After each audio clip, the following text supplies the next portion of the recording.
आपका competition capsule में। दोस्तों, कल भारत सरकार के केंद्रीय मंत्रिमंडल ने एक ऐतिहासिक फैसला लिया है। दोस्तों, अगर आप गवर्नमेंट जॉब की तैयारी कर रहे हैं या आपका रिश्तेदार या आपके परिवार में या कोई फैमिली में आपका कोई रिश्तेदार तैयारी कर रहा है तो ये इन्फॉर्मेशन आपके लिए बहुत ही ज़रूरी है। और दोस्तों देखो दोस्तों, क्या निर्णय लिया है। कैबिनेट ने कॉमन एलिजिबिलिटी टेस्ट कराने के लिए नेशनल रिक्रूटमेंट एजेंसी की स्थापना को मंजूरी दी है। दोस्तों, ये पीबीआई गवर्नमेंट इनसे लिया गया है। भारत सरकार की ये गवर्नमेंट साइट है, मैंने उसी से ही ये पोस्ट ली है। कैबिनेट ने राष्ट्रीय भर्ती एजेंसी एनआरए के सर्जन को मंजूरी दी है, जो केंद्र सरकार की नौकरियों के लिए भर्ती प्रक्रिया में परिवर्तनकारी सुधार का मार्ग प्रशस्त करती है।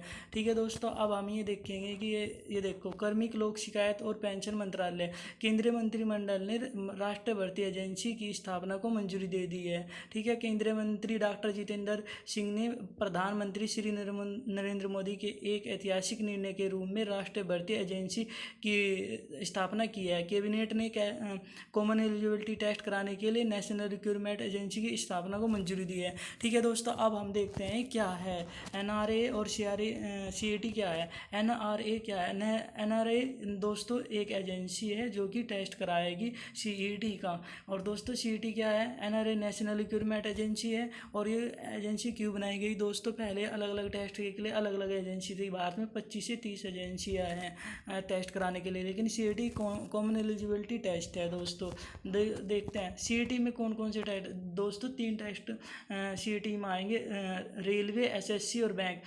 दोस्तों सीईटी में रेलवे और एसएससी बैंक को तीनों को एक कॉमन टेस्ट होगा जिसे टायर फर्स्ट कहेंगे। और अलग अलग फॉर्म आपको भरना नहीं होगा और एक ही फॉर्म से आपको इनका प्री टेस्ट दे दोगे। अगर आपने ये क्वालिफाई कर लिया है 3 साल के लिए मान्य होगा। दोस्तों ये टेस्ट 3 साल के लिए होता है, 3 साल के लिए मान्य होगा। अगर आपने एक बार क्वालिफाई किया तो ये 3 साल के लिए मान्य हो जाएगा। और ये टेस्ट के लिए योग्यता क्या है, 10वीं बेस पे अलग से होगा और 12वीं का होगा, ग्रेजुएशन का 3 टेस्ट कराए जाएंगे।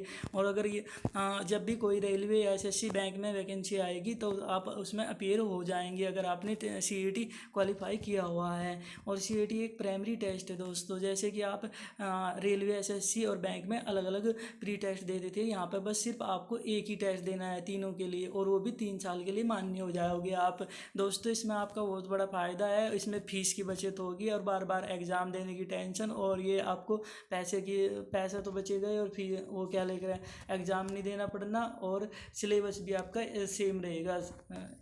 दोस्तों देखो, सीईटी ग्रेजुएट, हायर सेकेंडरी और मैट्रिकुलेट 10वीं उम्मीदवार के लिए कंप्यूटर आधारित ऑनलाइन पात्रता परीक्षा होगी सीईटी। इसमें क्या होगा दोस्तों, हर जिले में सीईटी ग्रामीण युवा और महिला वंचित उम्मीदवारों तक पहुंचाने में आसानी। हर जिले में एक सीईटी सेंटर बनाया जाएगा दोस्तों, सेंटर तक पहुंचाने पर ध्यान दिया जाएगा, क्योंकि दोस्तों जब टेस्ट देते थे दूर दूर सेंटर लग जाते थे तो हम बहुत बार पहुँच भी नहीं पाते थे। अब एसएससी का लग गया अहमदाबाद में, उससे अगले दिन है आपका रेलवे का पेपर है आपका लग गया लखनऊ में, तो दोस्तों इससे आपके परीक्षा से बाहर हो जाते थे और टेस्ट आपके छूट जाते थे और आपकी तैयारी भी नहीं हो पाती थी, अलग अलग सिलेबस होता था। तो वित्तीय परिव्यय कितना हुआ है, सरकार ने राष्ट्रीय भर्ती एजेंसी एनआरए के लिए 1517.57 करोड़ व 3 वर्षों की अवधि में किया जाएगा। और एनआरए की स्थापना के अलावा 117 ऐसी ऑपरेशनल जिलों में परीक्षा के बुनियादी ढांचों को स्थापित करने के लिए लागत आएगी। मतलब कि 117 जिलों में अलग अलग सेंटर बनाए जाएंगे दोस्तों। और ये है देखो, सी चंद्रमौली सर ने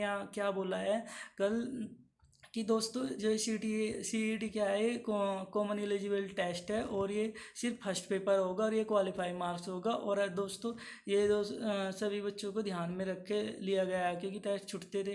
दोस्तों ये कह रहे हैं कि एसएससी, बैंक और रेलवे हर साल 1,25,00,000 वैकेंसी निकालते थे और 2.5 करोड़ स्टूडेंट इसमें अपेयर होते थे। ज़्यादातर 50% स्टूडेंट तीनों एग्ज़ाम देते थे और उनमें क्या होता था कि बार बार फीस देनी पड़ती थी और उनके टेस्ट बार बार टेस्ट देने की टेंशन रहती थी। तो दोस्तों इसी बात को ध्यान में रखते हुए कॉमन एलिजिबल टेस्ट लाया गया है।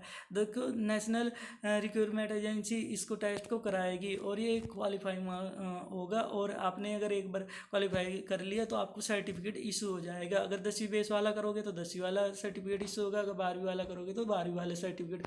आई होप ये वीडियो आपके लिए बहुत ही हेल्पफुल होगी। दोस्तों अगर आप नहीं हो तो इस चैनल को सब्सक्राइब कर लो। दोस्तों आने वाले टाइम में आप दोस्तों अगर तैयारी करने की सोच रहे हो तो तैयारी करनी स्टार्ट कर दीजिए। और दोस्तों जीके और जीएस की आपको बहुत शॉर्ट ट्रिक और अच्छी अच्छी वीडियो आने वाले टाइम में आपको इस चैनल से मिलेगी, और दोस्तों आप तैयारी करना स्टार्ट कर सकते हो। दोस्तों आप धन्यवाद, थैंक यू, जय हिंद, जय भारत।